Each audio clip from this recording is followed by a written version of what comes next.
4년 전 지방선거에서 제가 민주당의 후보인데 야당 정치의 후보가 단일화하는 과정에서 실패해서 안 됐죠. 그래서 그거에 대한 책임이 있어요, 저는. 그래서 또 우리 당이 내년 지방선거에서 경기도지사를 반드시 당선시켜야 된다라는 사명감이 있어요. 왜냐하면 내년 지방선거는 많은 정치 분석가들이 서울시장은 상당히 민주당 박원순 후보가 재선될 가능성이 높다. 왜냐하면 기간이 짧았기 때문에, 그리고 대체로 잘한다는 평가를 받아왔기 때문에, 그리고 안철수 씨도 박원순 씨를 흔들리지는 못할 것이다. 그렇죠?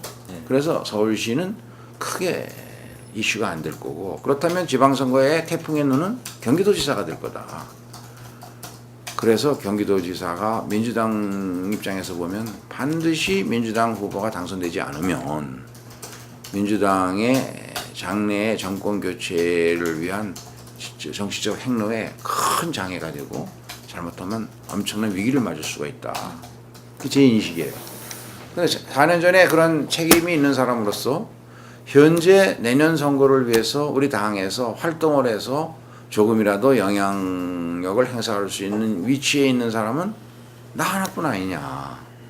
그래서 일단 내가 능력 범위 내에서 정치 활동도 언론 노출 빈도도 높이고 정치 활동도 열심히 하고 또 경기도 내 여러 대학에 가서 요청하면 강의도 하고 기업인들과 간담회도 하고 이렇게 하려고 하고 또 매일 블로그에 글을 올려서 경기도민들과 소통하고 SNS로 그런 일을 적극적으로 하고 있어요. 그러나 이게 내가 아니면 안 된다. 나는 무조건 고다. 무조건 내가 나간다. 이런 아집과 독선으로 가자는 것은 아니에요.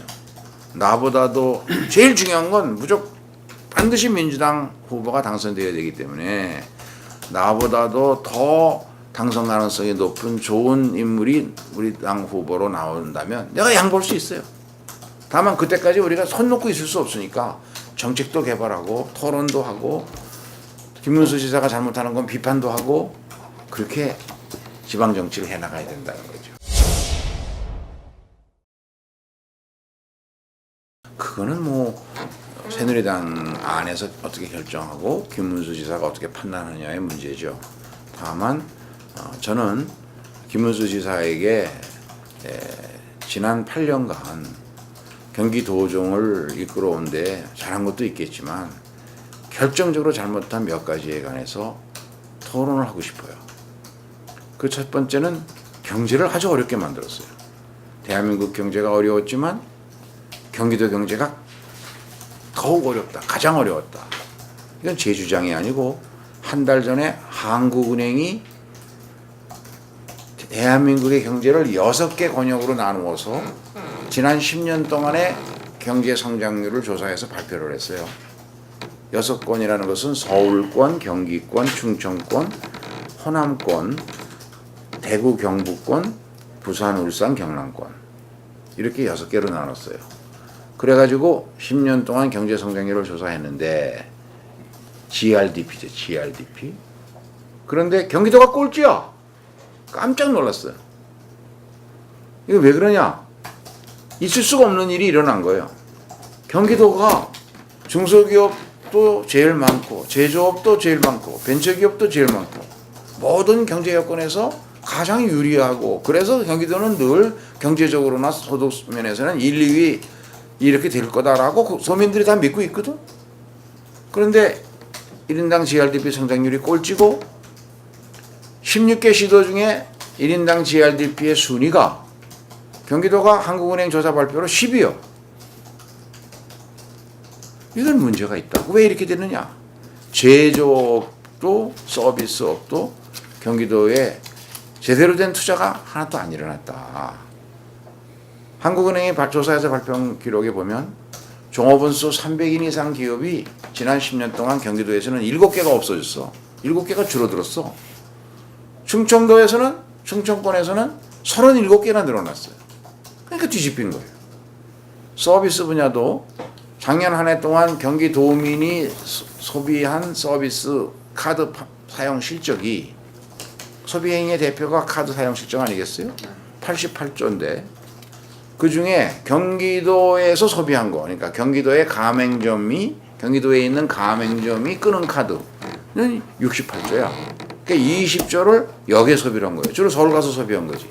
이건 뭐냐 하면 우리 경기도에 있는 서비스 산업이 음식점이든 판매업이든 옷가게든 관광시설이든 우리 경기도민의 수준을 만족 못 시키는 거야. 투자가 없었다는 얘기지. 그러니까 경제력을 자꾸 외국에 뺏긴 거야.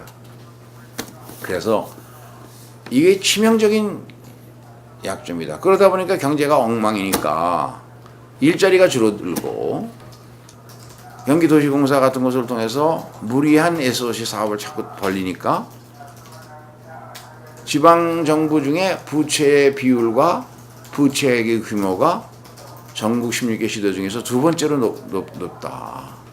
그래서 조선일보 일면 터보로 크게 나가지고 문제가 됐잖아요. 근데 지금 김문수 지사가 강하게 가장 중요한 정책으로 추진하는 게 GTX 아닙니까? 난 이것은 반대야. GTX 자체는 반대 안 하는데 철저히 민자 사업으로 하라 이거예요. GTX에 국민의 세금을 지어넣지 말라 이거지. 그런데 김문수 지사의 GTX 정책 구상은 세계 노선에 14조를 향후 10년간 쓰는 거예요.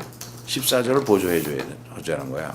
그거는 부도덕하고 절대 재정 지출의 우선순위에 맞지 않아서 나는 반대하고, 나만 반대하는 게 아니고 국회에서 절대로 부결될 겁니다. 국회에서. 왜냐하면 보세요. 세계 노선이 어디입니까? 동탄에서 일산, 저 군포 금정에서 의정부, 송도에서 청량리, 이렇게 세 개 가는 거지. 그 세 개 노선을 이용할 수 있는 인구는 수도권 전체 인구 2,500만 중에 내가 보기에는 10%도 안 돼. 그런데 그 사람들만, 보통 사람은 1시간 이상 걸려서 가는 거리를 30분 내에 가는 것을, 그런 철도를 만드는데 국민의 세금을 14조를 쓴다? 말이 안 돼. 우리나라의 광역철도, GTX나 이런 지하철 이런 걸 포함한 광역철도에 쓰는 예산이 1년에 1조 5천억 내외밖에 안 돼요. 그럼 거기다만 다 쏟아부란 말이야? 그러면 그게 블랙홀이 돼가지고 수도권 전체는, 다른 철도공사는 아무것도 못하죠. 그래서 GTX 오케이 좋아. 근데 순수 민자 사업으로 하라 이거예요. 그러면 무슨 뜻이냐 하면 이런 거예요. 자, 수원에서 인천국제공항까지 외국 여행을 간다 그러면 차를 거기 갖다 두면 주차료도 물고 불편하니까 뭐 방법이 없나. 그래가지고 리무진 칼버스가 있잖아. 짐하고 사람이 편안하게 한 40분이면 가는데 그 대신 15,000원 내거든. 그게 그 15,000원 속에 국민 세금 1원도 없잖아. 다른 사람 2,500만 원 1시간 걸려서 가는 거리를 30분 만에 2번밖에 안 쓰고 편안하게 가려면 10,000원, 20,000원 내고 가야지. 거기에 왜 국민 세금을 14조나 지원해? 전 세계에 그런 나라가 어디 있어? 말이 안 되지. 그러면 세금은 어떻게 써야 되느냐?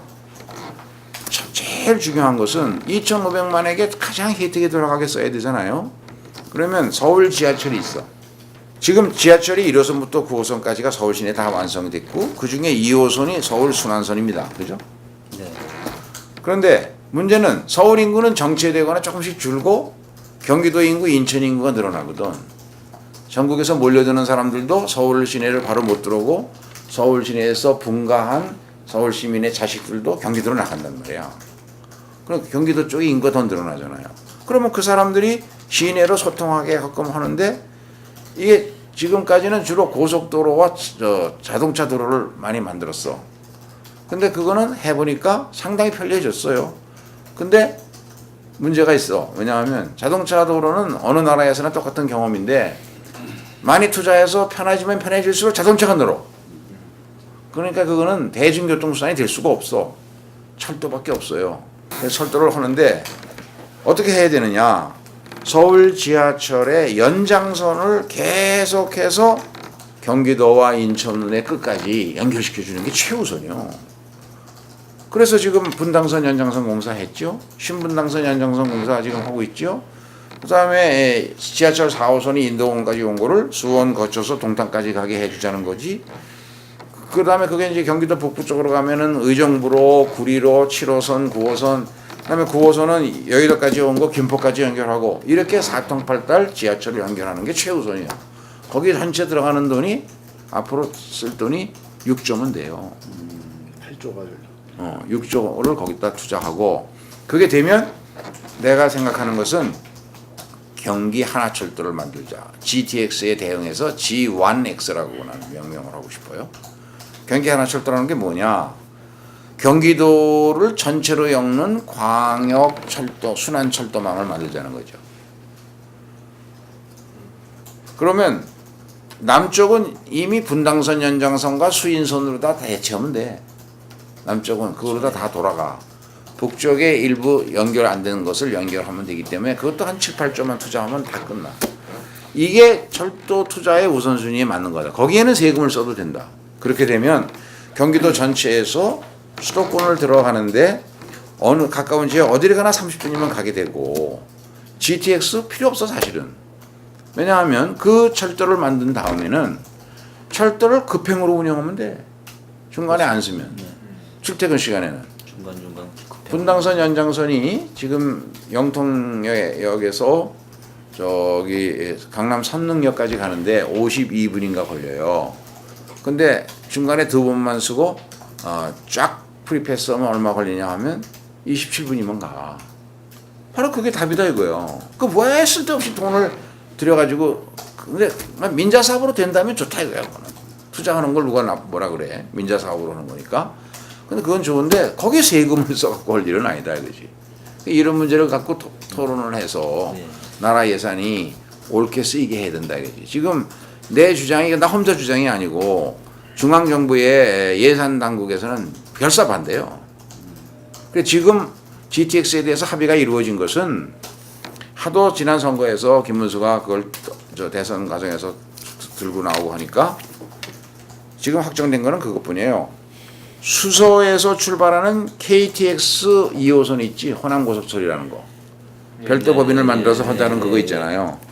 그거와 그럼 같은 노선을 써라. 동탄에서 일산 가는 게 당초에는 동탄에서 일산 가는 게 별도 노선이었는데 그러지 말고 수서까지는 갔다가 거기서 가면 되지 않냐. 그래서 그거만 확정된 거예요. 수서에서 동탄까지.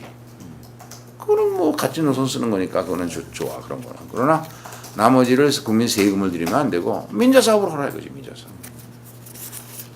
그런 이야기들을 정치라는 게 선거라는 것이 정치에서 일종의 그 핵이고 민주주의에 꽂히고 핵인 것이 왜 그러냐 하면 모든 중요한 결정을 선거를 통해서 결정이 이루어지게 되는 거 아니에요.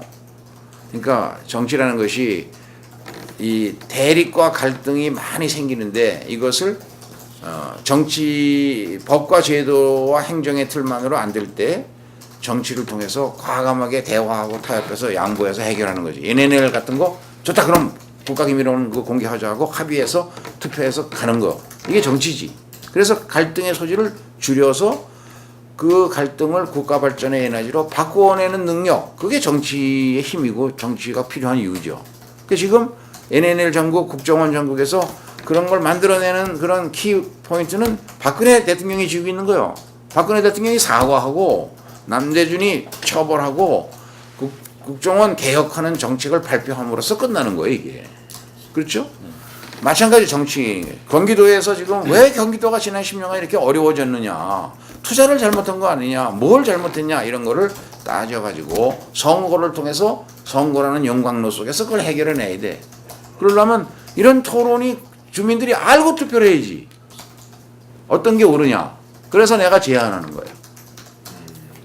제대로 된 토론을 하자 이거지. 정책 토론을. 그래야 지방선거가 의미가 있는 거지. 깜깜이 선거로 아무것도 모르고 김문수 뭐 잘한다며 대시운전도 하고 저 시민운동 노동운동 하던 사람이 저 민주화 투사도 하고 그런데 또 저기 보수 정치인도 잘하네 뭐 이제 예를 들면 이런 식의 그 18세기적 투표를 하면 안 된다 그지.